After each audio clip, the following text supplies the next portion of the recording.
It is on this note that I welcome.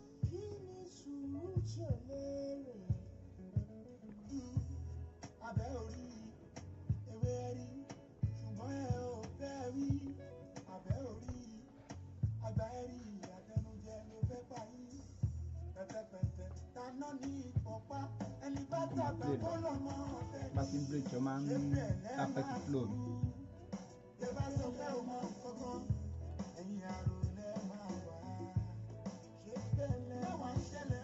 Pinpoint is a program that updates you on the events and happening that is reshaping the Nigerian system and polity.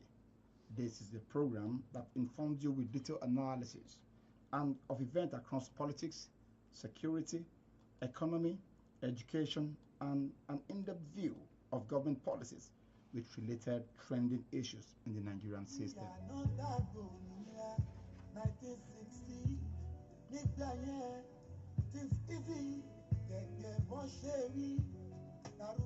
This program has a feedback segment where listeners are expected to call in to hear their views, opinions, and contribution to any topical issues discussed.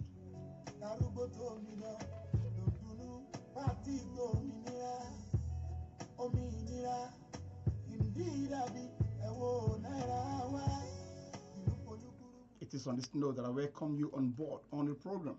My name is Akin Adebayo, your host on the program. We want to go on a short break.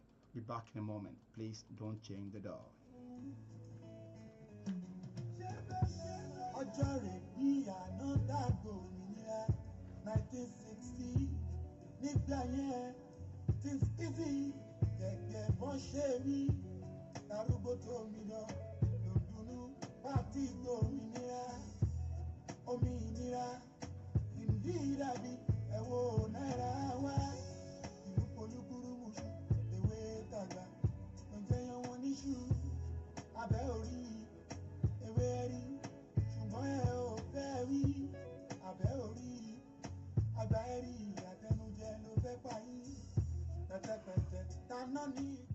Welcome back. It's still your program Pinpoint. We are transmitting from your darling station, iPower 102.7 FM in Raleigh, Owo. Today, we are diving into a matter that touches every Nigerian household: the continuous rise in fuel prices and the urgent need for effective government cushion measures. Fuel, as we all know, is not just a commodity. It is the engine that drives transportation, food prices, electricity, and overall cost of living. So when fuel price goes up, everything else follows, and the burden falls heavily on the ordinary citizen. But the big question remains, what is the government doing to ease these pains? And more importantly, are these measures enough? Stay with us as we back in a moment. Please don't change the dial.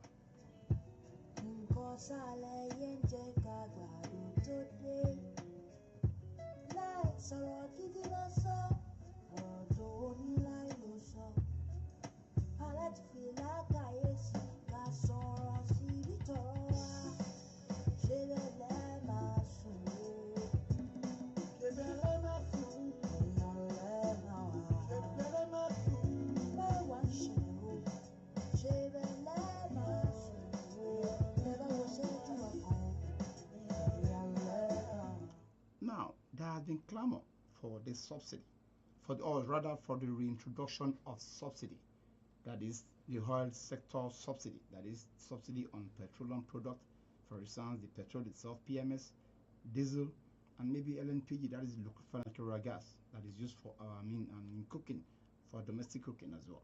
So there has been this discussion ongoing that can there be cushion effect by introducing subsidy. Of course, some countries have been trying to do that now.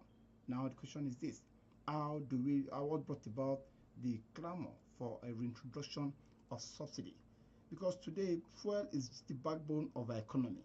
It powers our vehicles, runs our generators, drives our businesses, and even determines how much we pay for food on our tables.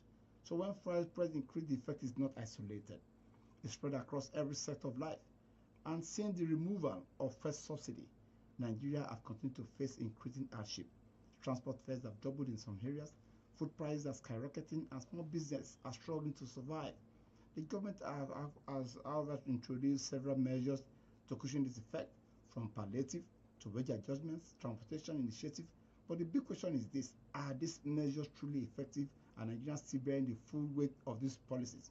That is why we will be discussing this issue today, the introduction of subsidy. The question is this: how do we come about subsidy in the first place? I want to take us memory lane very briefly. It became more pronounced. Actually, subsidy started in Obasanjo's regime. That was in the around 77 or thereabout. But it became more pronounced during the military era. That was during the Abacha regime itself, when the chairman of NUPENG, then person of Chief Frank Okori, now late anyway, said whenever there is, we no longer want military rule. And then NUPENG now went on strike. And Abacha, in his usual characteristic nature, said, okay, no problem. If that is it, then you want to shut down all petroleum sector. He now introduced the idea of petrol importation. And that was how the monster subsidy was bettered. That we had to struggle with it for years. Years. During the subsidy regime, we knew quite well then that on several occasions, some oil were introduced. Some vessels will come to the shores of Lagos, and at times some of them will be empty. Some even are carrying water, and all these things are being subsidized for. In the subsidy regime, rather for us to consume what we are supposed to consume, rather there was a terrible inflation. I remember vividly that during the subsidy regime, I was monitoring it then, particularly during the Jonathan and Yaradua era. The rate at which subsidy was increasing, the rate at which it was eating very deep into the budget of the country yearly, it got to a stage that subsidy was consuming the entire budget of the year. Subsidy on petroleum. I could remember vividly then how many marketers we have then. All of a sudden they are all skyrocketed. Everybody now become an independent marketer of petroleum products. Thereby subsidy is just coming in from back, front and center. There were so many tax waivers being given to some people. The economy was in a terrible shambles, and it became more pronounced when late Buhari now emerged. That was when this subsidy regime of a thing became terribly pronounced. I remember vividly when the House of Rep then decided to look into the monster called subsidy. The chairman of the committee there happened to be Farouk Lawan, one of the most vocal, outspoken legislature there. I remember House of Rep, I think from Kano or thereabout. Farouk Lawan was going about making sure that, okay, the monster and the people behind it was actually unraveled. But as unfortunately as the case may be, Farouk Lawan was equally caught in the web of this monster, led by Femi Otedola. When he went ahead and gave Farouk Lawan, at the chairman of the committee, some amount of dollars, and right there, Farouk Lawan was caught on the camera. Unfortunately, Jack Robinson, that was how the inquiry into the issue of first subsidy died a natural death. To the extent that Farouk Lawan was charged to court at the expense of the original monsters. Now, what Farouk Lawan did was very bad, no doubt about that, as the chairman of the committee on subsidy regime, now being caught in the act of bribery from Femi Otedola, which was well orchestrated. And lo and behold, Farouk Lawan, I think he was sentenced, he served his jail term, and last year thereabout, during the presidential pardon, that was when President Bola Tinubu actually pardoned him. The question is this: how come the hunt is now being hunted due to the issue of first subsidy regime? And that is what people are clamoring for now. That can first subsidy, or subsidy, as the case may be, subsidies in various sectors. It's not just only on petroleum product. Subsidy can come maybe on agricultural products and what have you, maybe transportation system, and as the case may be. But we are treating the issue of subsidy today, not just only on fuel, but it appears that fuel seems to be more pronounced when it comes to the issue of subsidy, simply because everything in Nigeria hangs on one thing. And what is it? Fuel, petroleum products. So that is why we'll be dwelling much on the issue of subsidy on petroleum products in the topic today. Don't change the dial, please. Don't change the dial.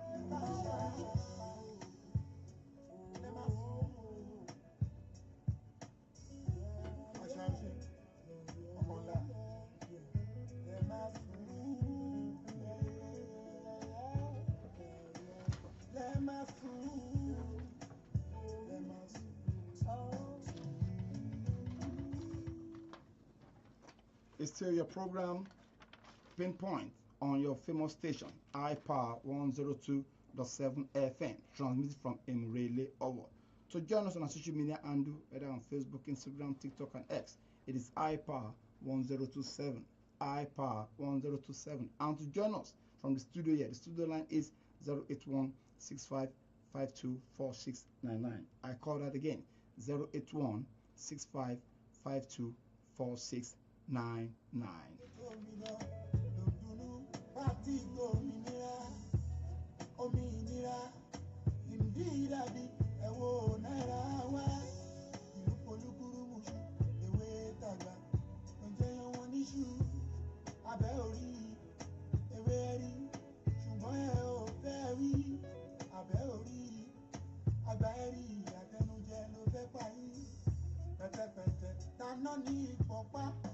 Now, since we've resolved to actually dwell much on oil, which is, of course, the foundation of any cushion effect of government policy on the Nigerian system, which we are all familiar with, what brought about the increment in pump price at the moment is very simple.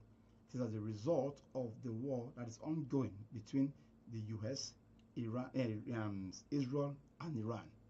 Now, as we all know, it's not a religious war. It's just a power tussle between these three countries. United Nations, have called a meeting some times back that, okay, there should be disarmament of nuclear power. The US, the Israel, they are all signed to this. And of course, they're equally having nuclear power as well. But they're not saying that Iran should equally disarm itself of nuclear power. And Iran have been saying, well, he's not having nuclear power, but he's not going to sign into the disarmament of nuclear power. And that has been an issue that has been on for some time now. Now, all of a sudden, like Donald Trump told Japanese Prime Minister, I've forgotten her name, that it was a surprise. Comparing it in comparison with the Pearl Harbor issue, that was a surprise that the strike took place on Iran some days back, still in the month of February. Now it has become a global issue because now US has struck Iran on several occasions, in coupled with Israel as well, and Iran has been retaliating. And Iran has succeeded in blowing up virtually all oil refineries and maybe oil storage, as case may be, gas and what have you, in UAE and Saudi Arabia and other neighboring Arab nations as well, has even equally attacked Israel itself. And as it is now, Iran has taken charge of the Strait of Hormuz. And that Strait of Hormuz is a strategic location for ship movements along the Mediterranean Sea. And since it's within the purview or within the geographical location of Iran, Iran has taken full charge of it, threatening firmly that no ship should pass through that area. And that is the very route that virtually all shipping, economic ships follows to various countries, either in form of maybe petroleum product, either in form of maybe fertilizer, just name it. Now it has been shut down. And it is now taking a triple effect on the Nigerian economy. As it is now, Nigeria can no longer export crude oil into the international market, whereby dollar cannot come in. Neither can local refineries here now access crude oil, because the one in Nigeria at the moment has all been used to borrow money. Now that is where Dangote is shouting to tomorrow that the crude oil that is able to get in Nigeria does not commensurate with the actual quantity he wants, all because it has been used as a kind of barter, so to speak, to borrow money maybe from the past administration, that is Goodluck Jonathan administration, down to Yar'Adua, and most particularly the Buhari administration. They've used most of these oil blocks to actually secure international loan, and that has been the major problem. And that is what the Nigerian system is battling with, because of course some people will say, well, Dangote is purchasing crude at the rate of maybe it's purchasing crude in naira. The question is this: the amount at which is being supplied is not up to what he actually needs to be able to supply the Nigerian state, which simply means Dangote on his own part also goes out there to source for crude oil, thereby can produce for the Nigerian consumption. But now that the Strait of Hormuz has been blocked, or should I say is now been threatened by Iranian government that any ship should not go through that route, then it has now become a global issue. We must equally be informed that the issue of fuel, or should I say fuel or petroleum products, as the case may be, is not just limited to Nigeria. It's affecting virtually all countries in Europe. It's currently affecting the Americans as well. So we should not just look at it, or should I say believe that it's only happening in Nigeria. No, it's not government policy. It's as a result of the ongoing war between the US, Israel, and Iran.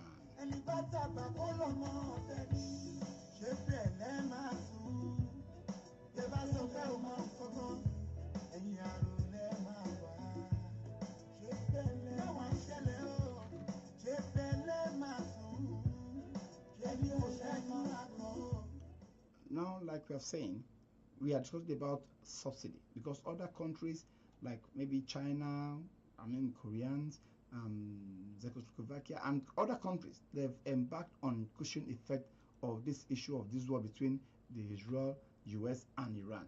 What is Nigerian government doing? And we are not saying that Nigerian government should go back into the reintroduction of subsidy.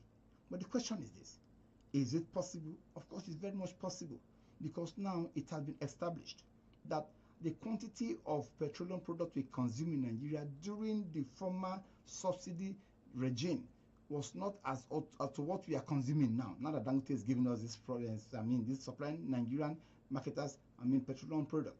Now it's very simple. It's just a personal opinion anyway, and of course some analysts have brought it up as well, that now the government can now negotiate better with Dangote. Dangote is a Nigerian, it's refinery, thank God. Thank God that refinery is working, because virtually all Nigerian refineries are no longer functioning. Is it the Warri refinery?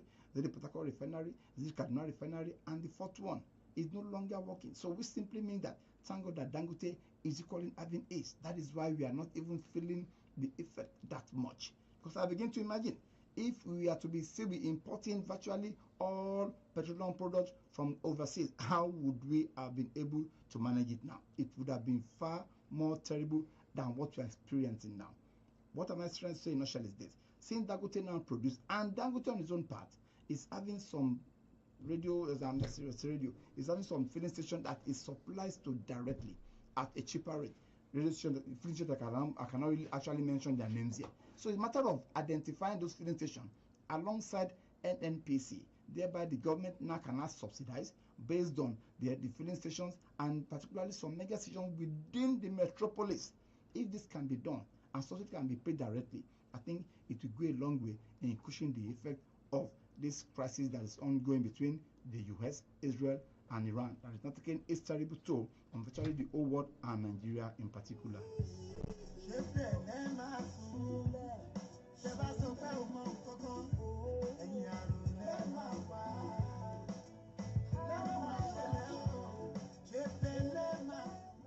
Of course, there was a time that the government said they're going to introduce this CNG buses into the Nigerian system. Of course, now is the time for them to actually implement that policy, if only they are being sincere. How do I mean? That is the area of public transportation system.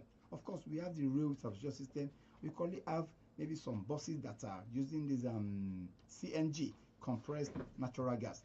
Can the government now, or should I say this time now for the government to actually implement these lofty policies in making sure that transportation is very, very cheap, because transportation is the major fulcrum of price control in Nigeria. The very minute there's an increase, that's from the pump, that is the fuel, the fuel from the filling station.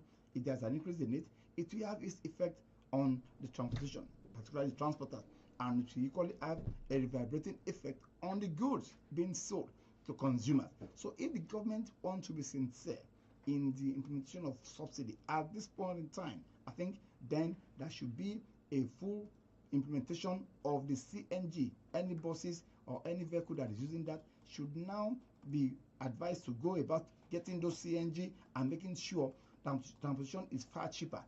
It's a matter of just getting some outlets whereby these things can be taken there, whereby people can have access to cheap, particularly transporters, whereby they can have access to cheap petroleum products, which can be subsidized for directly from the Dangote refinery.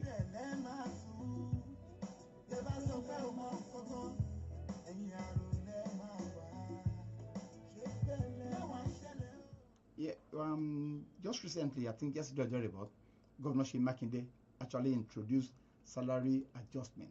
Of course, it's a very good one at the level of his own capacity. It's a very good one. But the question is this: are the civil servant the only one that are bearing the brunt of this increment in fuel pump? No. Also, market women, how are they going to be the benefits? How are they going to benefit from what have been paid to civil servant? Of course, what about, skilled, those that are into direct labor and what have you? These are the questions begging for answers.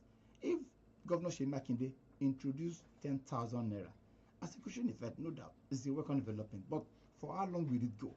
To me, I think what state governors should do now is to identify prominent and competent filling stations and let them subsidize on the product in there. I mean, if you take a good effect, maybe you can just say that, okay, let all transport vehicles, taxis and Marua and Okada, as the case may be, they are easily identified. Let them go there so that if you can just introduce such policy, at least to cushion the effect, because I don't see this crisis going off very soon, because it's becoming more pronounced and it's taking a terrible toll on the economy of our country and Nigeria in particular. So if the governors at their various levels, instead of you giving 10,000 naira, the question is this: 10,000 naira, what is the effect on the cost of transportation at the moment? 10,000 naira is the meager sum. So all that can happen now, whereby everybody can benefit, both the civil servants, market women, farmers, artisans, and whatever. What they can benefit now is for the governor to be sincere enough to try to know reputable filling stations, go there and subsidize.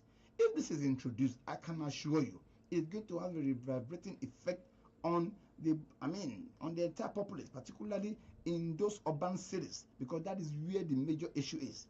Like what we're experiencing in the urban cities, I can assure you, is not that pronounced in the local areas, because most of them these are agrarian settlements whereby they go to farm and stuff like that. But in the urban cities, whereby we have secretariats, whereby we have industries and what have you, whereby we have offices for various kind of business and operational services, then if it can be introduced, the idea of a governor identifying reputable filling station and subsidizing directly for commercial operators, it will have a reverberating effect on the entire citizens or the entire indigenes or the entire populace of that geopolitical zones or of that area.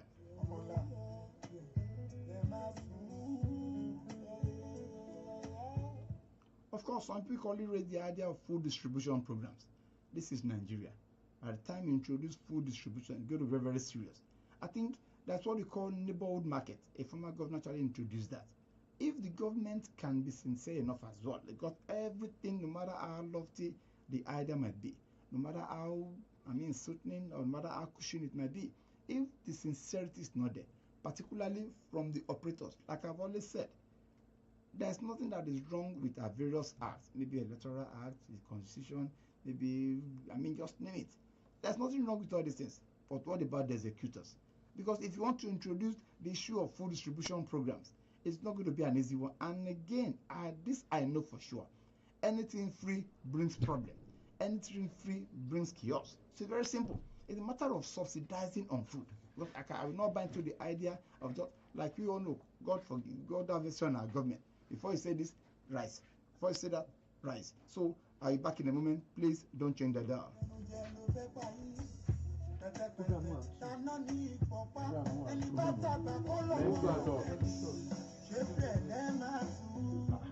Mo mọ̀ tẹ́lẹ̀ ní gbogbo wọn náà wà ní.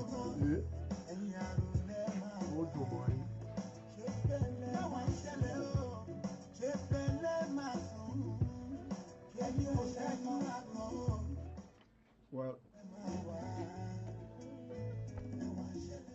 my time is fast spent today on the program, so we might possibly maybe come up again with the other segment of the discussion next week. So we're running up now. So my closing remark is this: as we wrap up, one thing is clear: fair price increase may be inevitable in a global economy, but the suffering of citizens should not be ignored. The true measure of governance lies not just in policy decision, but in how those decisions impact the everyday life of the people. Until meaningful and sustainable solutions are implemented, Nigeria will continue to feel the heat. It is on this note I want to say a very big thank you to every member of this great station, starting from the GM for the opportunity, equally the engineering crew. I want to say a very big thank you to every one of you, and also to the head of program, the person of Elijah Lurotimi, head of news, head of current affairs, and also various head of department. A very big thank you to you all. And most importantly, my appreciation goes to our listeners, I want to say a very big thank you to you for tuning in with us. So to meet us again next week, it remains your program, Pinpoint, and I remain your host, Akin Adebayo. Bye for now.